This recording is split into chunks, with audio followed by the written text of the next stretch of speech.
Hey, howdy y'all. Welcome back to this here Shoot the Chit YouTube channel. Boy, you are in for one heck of an episode today, because today we're going to be making some chicken curry. Now, I know what you're thinking.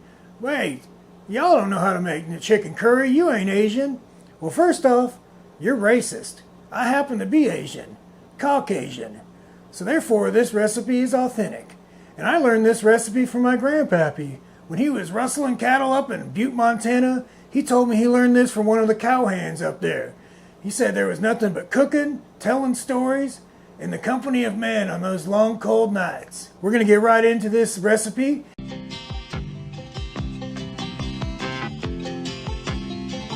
Just a good old boy. And the first thing we're going to do is we're going to start cooking the rice. So for this, we're going to use a rice cooker. Hey woman, get in here and make this rice. I'm just kidding, the rice cooker's an appliance. I gotta show you how to make rice too. What are you, stupid? Alright, let's get started. Okay, I'm not gonna be using no exact measurements for this. So let's pour in some rice. And I like to use a nice long grain rice. This here is very good rice, and I get this from a place called Costco. The brand's Kirkland. Now, being that this is white rice, we have to wash away all the sin of its forefathers. Look at all that.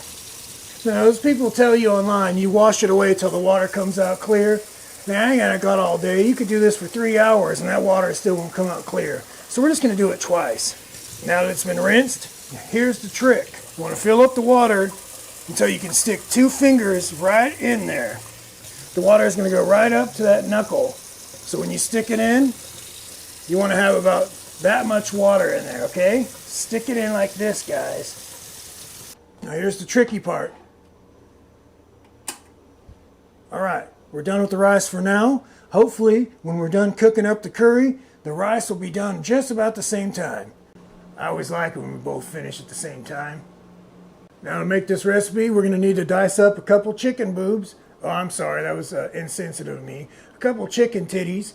And for this recipe, I'm going to use about 2. We're going to need to dice up some carrots. Now these are going to go in first. We're going to need some Penang curry paste. Now I like to get the Mae Ploy. It's the best brand I've found. A bell pepper. In this case, we're going to use yellow, but who you calling yellow? I like to just pick a color every time I do it, and this time I picked yellow. If you're feeling a little saucy, pick an orange bell pepper. Maybe green if you got no imagination at all. We're going to go ahead and turn on the burner while we cut things up, get some heat in the pan. I'm going to put it up on high heat, and I'm going to put a little splash of extra virgin olive oil.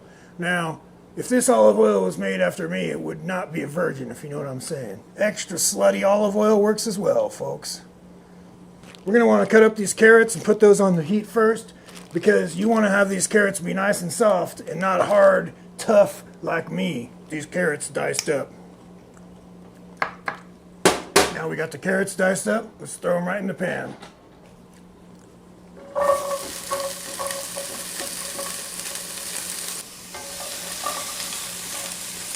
Now it's time to cut up this bell pepper. We're going to set these aside because we're going to let those carrots simmer a little longer, and then we're going to get to chopping on the chicken breast. Don't forget to stir every so often. You don't want to burn the carrots, we just want to soften them up. Ready for a magic trick? Hi-ya! Now check it out. We got our chicken all diced up. Now it's time to rinse off salmonella from everything we own. These carrots have been cooking for a little bit, and I definitely burned them like I said I didn't want to. We're going to go ahead and throw in the bell peppers. We're not going to cook this very long. We just want to soften up these bell peppers a little bit. And then we're going to throw the chicken in. That's long enough. Now it's time to throw in these chicken hooters.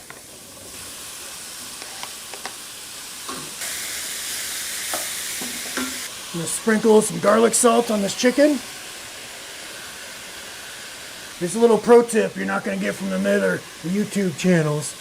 Now I like to use these dried, chopped onions. I'm telling you, as soon as you put them in, you'll smell the difference. You use fresh onion, you won't get the aroma and texture. Just shut up and use the stuff, okay? I ain't got to explain myself to you. You don't know you nothing. It's starting to smell good in here. Now that chicken's getting close to being done. What we're going to do now is put in some curry paste. Now this ain't no stiff curry. This is some Penang curry from Mae Ploy. Now you want to put this in when the pan's still hot. And give this a minute or so to cook the curry paste directly on the pan and not just dissolve it in the broth. Now I've seen some other videos where they made this stuff from scratch. It's great. If you got about 6 hours to burn, you can go ahead and make your curry paste from scratch. When you do it like this, it's going to coat the chicken. It's going to break down and give it a little of that. Look, I don't know what the hell it does, okay? I just don't like putting it directly in the broth. You want me to make up a story? I can. So what you do here is the heat renders the curry paste, and that unlocks all the fragrances and aromas and the different taste profile.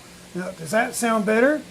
Does that make you feel better? Just do it this way. Or now, I don't really give a shit what you do. I'm also gonna survey all the chicken and make sure the bites are in nice sizes that are good enough to fit in your fat mouth. A fat mouth that you're probably running right down in the comment section about, oh, that ain't authentic curry. Well, if your curry's so damn good, where's your video? You probably got a bunch of soft hands too. Look at these hands. These are rough hands. You know why? Because I work with these hands. That's right. I work on computers. I'm like typing all day long. Man, I'm like at risk for carpal tunnel. All right, guys, what do we do next? We're gonna put in the coconut milk, the Chowkaka coconut milk. 2 cans. 2 cans, like follow your nose, like Toucan Sam. Remember that commercial? Got a man overboard here. Okay, now it's time to serve and eat. I'm just kidding. This is a big part of the recipe here, guys. And this stuff's called palm sugar. You can use brown sugar if you're a lazy son of a bitch. But this is what you're supposed to use. Depending on what type of curry, how sweet or not I make the stuff. Since it's making it for you, I'm going to make it really sweet because yours nice and sweet. 2/3. You didn't think you were going to do some math in this video too, did you? We're done cooking for the most part. Now we're just going to simmer. We're going to use some fresh basil here. It's a couple dashes. Whoop. Maybe put a little too much. Put about this much chicken bouillon in there. This orange color you got there going on. After this simmers a little bit, we're going to see if we need to add some salt. I'm going to put some fish sauce in here. And I don't know about you, fish sauce sounds absolutely disgusting, doesn't it? Like, ooh, give me some of that fish sauce. Like, a little bit goes a long way. It's going to take a few minutes for that palm sugar to break down. I mean, you did need help using a rice cooker, so maybe you need to know how to put some chicken breast into a Ziploc bag, too. Because I think you might be a little bit slow, for both being honest. Okay, now we want to zip it up. Now, since I just got a bunch of chicken salmonella all over this, I'm going to go ahead and rinse this off, and then we're going to stick it. Now go ahead, write in the comments, write out your apology and say, I was wrong. It turns out you can make curry. You're damn right I can. Let's go ahead and taste it, see what I need to add anything. Well, you did it again, partner. That's damn near perfect. We're going to go ahead and just keep this simmering at a low heat and wait for that damn rice cooker. Hey, woman, how much longer is that rice going to be cooking for? That's just a joke, remember, because we're using the rice cooking machine. I'm not going to lie, you guys are kind of getting on my nerves. I ain't too good at making small talk, so... You know, my grandpa, he said on some of those long, cold nights, him and the other man had to cuddle up together when they went to sleep to keep each other's warm. He said those were some of the happiest days of his life, laying out there underneath the stars. And he said it was a lonely life out there in the prairies. He said it's nothing but the company of them men that keep him occupied. You know, now that I say all this stuff out loud, I'm starting to think my grandpa was gay. Well, this rice cooker can't get done fast enough, can it? Well, in all that commotion, I didn't notice the rice cooker was done. So let's go ahead and get us some rice. Cooked perfect.